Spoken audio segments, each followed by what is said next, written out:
Beila, terre bénie de Konia, accueille la délégation gouvernementale conduite par le Premier ministre Amadou Ouriba.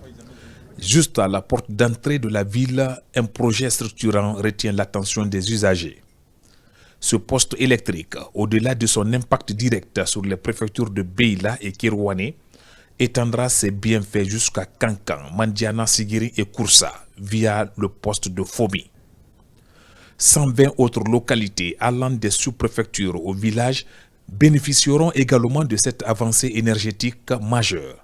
Lors de cette visite des installations par le chef de gouvernement, des points cruciaux ont été abordés, notamment la gestion rigoureuse du raccordement des ménages en évitant les erreurs du passé et la sécurisation des sites stratégiques. Pour aller à Kirouane, avant de sortir, elle va transformer la haute tension en moyenne tension qui va desservir la population de Beila ainsi que la population avoisinante.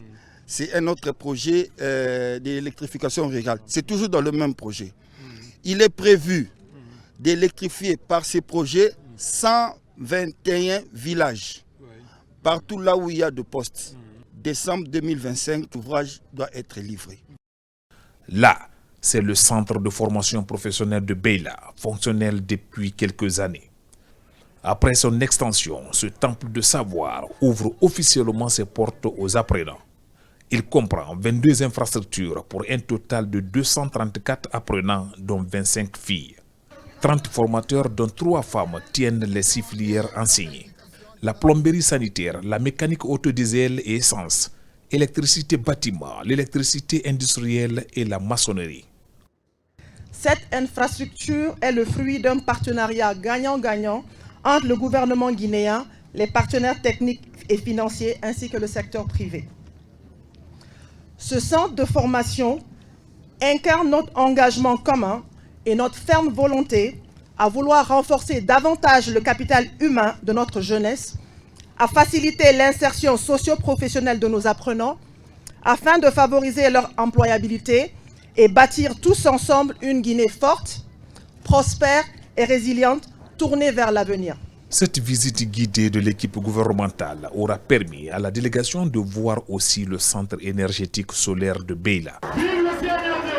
Se réjouissant de la réalisation des projets d'importance capitale, les populations ont réservé un accueil somptueux à la délégation, d'où cette mobilisation des citoyens venus de partout.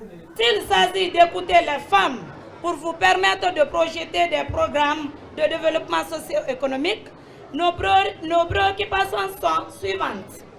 L'autonomisation des femmes à travers la création microcrédits, l'employabilité des femmes à des postes de prise de décision dans la préfecture de Beila au sein des sociétés Rio Tinto, l'opérationnalisation du conseil préfectoral des femmes et filles de Beila, le désenclavement des jeunes de production pour permettre aux groupements féminins de faire écouler facilement leurs produits. La relance du centre d'autonomisation et d'entrepreneuriat féminin. Amadou Ouriba, satisfait de ce témoignage de la population de Beila à l'endroit de son équipe, conscientise les esprits sur les retombées attendues du projet Simandou, non seulement pour Beila, mais aussi les communautés environnantes, tout en appelant les jeunes à promouvoir la formation. Vous abritez l'un des projets les plus importants d'Afrique à travers le Simandou. L'aménagement urbain de la ville de Beila doit commencer maintenant.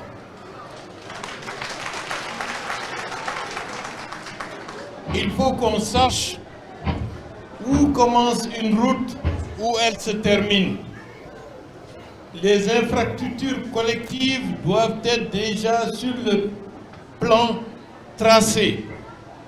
Parce qu'on ne souhaiterait pas qu'il y ait un développement urbain anarchique comme dans certaines capitales que nous connaissons. Il faut que les responsables administrateurs territoriaux, les élus de la collectivité, avec les équipes des ministères sectoriels, s'asseyent pour définir et tracer d'ici la fin de l'année comment Beila sera dans 1 an, dans 2 ans, dans 3 ans. Parce que si on ne le fait pas, Beila du jour au lendemain verra sa population doubler, voire tripler. Mais si rien n'est préparé pour loger les gens, pour créer les écoles, pour créer les centres de santé, les espaces de loisirs, ce sera une ville qui ne sera pas du tout en capacité d'assurer son développement futur.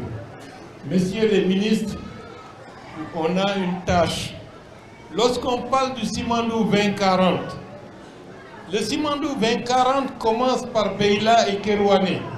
Ce n'est pas la Guinée dans 15 ans. La Guinée dans 15 ans commence aujourd'hui ici à Beila. Et donc, si on veut atteindre confortablement le programme de Simandou 2040, il faut que d'ici la fin de l'année, que nous montrions nos réelles capacités de gouvernance, d'anticipation pour que Beila soit correctement construite. Convaincus des avancées significatives des projets réalisés et en cours de réalisation dans leur préfecture, l'ensemble des populations de Beila ont exprimé leur adhésion indéfectible aux idéaux et aux programmes de société du président de la République, le général Mamadi Doumbouya.